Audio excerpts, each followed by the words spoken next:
Coming up, first responders in Santa Clara are serving up donuts and milk to build trust with local kids. And the Dove Center in St. George has opened a new outreach building to better serve survivors of abuse. We'll also check today's sunny skies and warm temperatures across southern Utah and into Mesquite. So stay with us for your daily forecast and more straight ahead. You're watching St. George News at 5, brought to you by our studio sponsor, We Win Injury Law. Good afternoon, I'm Monica McLaughlin. A 2-year-old girl in Washington City survived a near drowning in her grandparents' pool after quick action by family members and first responders. Here is Jessie Bang, who was there for the emotional escort home. Flashing lights filled the afternoon sky Saturday as 6 police cruisers and a fire truck led a family to a grandparent's home. Friends, family, and neighbors were waiting to celebrate the 2-year-old's survival after nearly drowning in a pool just 2 months earlier. On August 19th, a backyard barbecue in Washington City became a fight for a child's life when a 2-year-old quietly entered a pool unnoticed. Grandfather Clark Harvey opens up about what that day was like. All we hear is help, help, help from our nephew. My brother-in-law ran over to the pool, grabbed Elise, and gave her to me. And she was blue. She was limp. We went in the house immediately, called my daughter, Danny. She grabbed her, immediately performed CPR. Responding officers were able to be there within minutes, including Officer Scott Ray with the Washington City Police Department. And this is only the second time that I personally have had CPR on a little that was successful. And so for us, not only it's a sweet story because the whole story is amazing, family's sweet, but also for us, it's just a rare chance to celebrate a positive. So we don't know how long she was down, but we know that the first officers were here within moments. I was at my house. I lived just a couple blocks away and heard it come out. And to see the family at their worst day and to be able to come in and have a positive and then have her give a little cry as she entered the ambulance on her way out. Remarkable. It's one of those that you don't forget. Since the incident, Mother Danielle Green said the outpouring of love and support from the community has meant everything to their family. Overwhelming is probably a good word. We're so grateful for everybody who has been so kind and prayed for us and had all kinds of wonderful outpouring love, and definitely something that makes you really rethink a lot of things and hold them closer.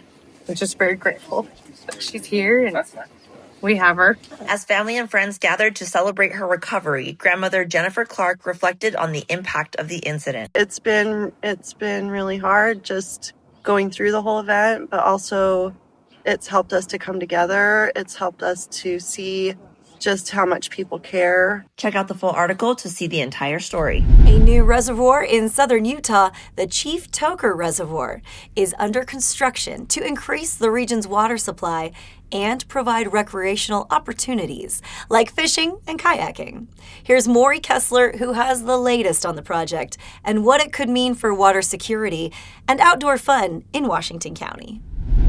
Construction continues on a major water project in southern Utah that has been decades in the making and is designed to boost local water supply and recreation. The new Chief Toker Reservoir near Anderson Junction is taking shape after more than 2 years of construction. Washington County Water Conservancy District Project Manager George Elliott says the work has been a long time coming. Planning and permitting for this project has been going on since the 1990s. The construction portion of this project is going on for about 2.5 years now. The 3,600 acre-foot reservoir is designed to capture water that would otherwise be lost through seepage at the aging Ash Creek Reservoir. It's being built with a protective liner to improve efficiency and safeguard groundwater.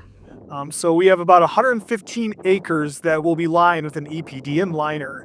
That liner serves a few different purposes, one of which is conservation. We have fractured bedrock, which has the potential to move water.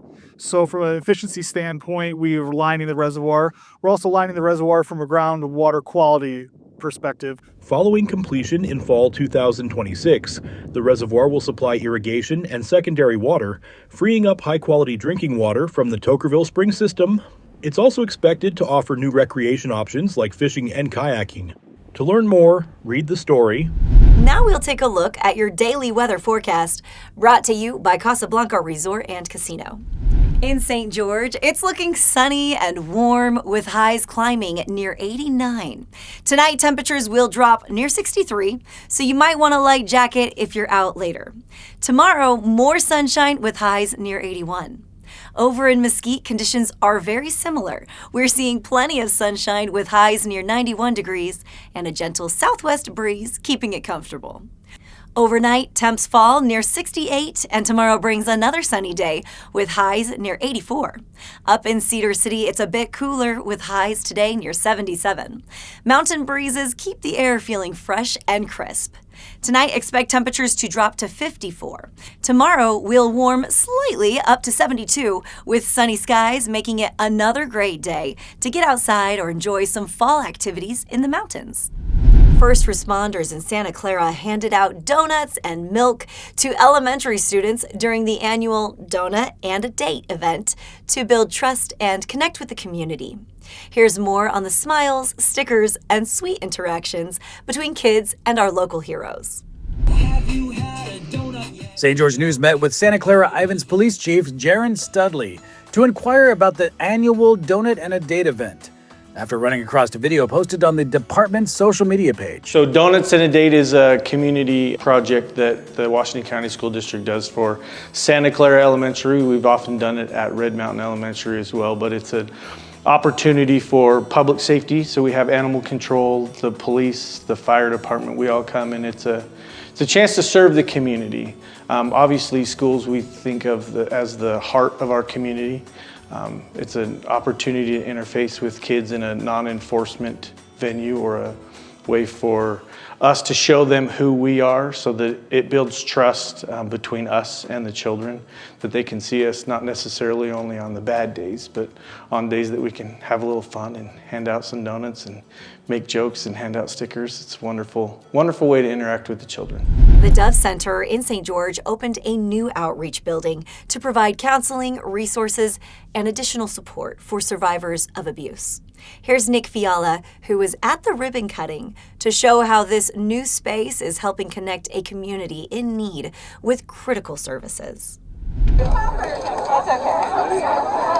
The St. George Dove Center recently held a ribbon-cutting ceremony and an open house for its new outreach building.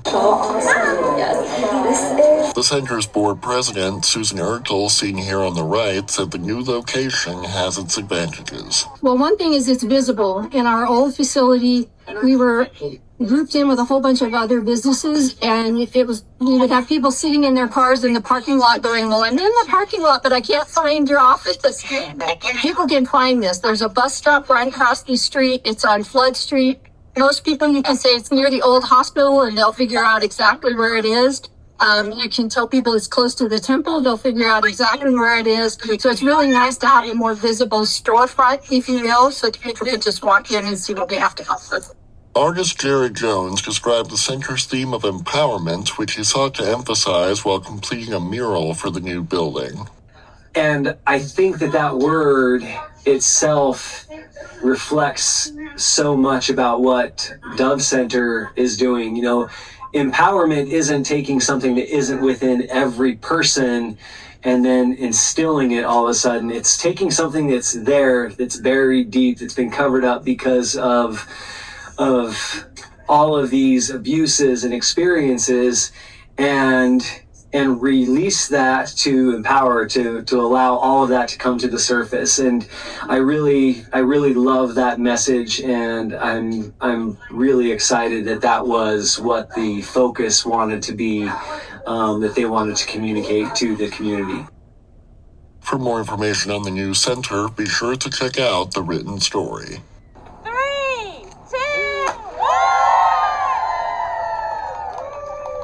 Thank you for watching St. George News at 5. To learn more about our studio sponsor, We Win Injury Law, go to wewininjurylaw.com. I'm Monica McLaughlin with St. George News, your #1 source for local news. This has been St. George News at 5, brought to you by We Win Injury Law.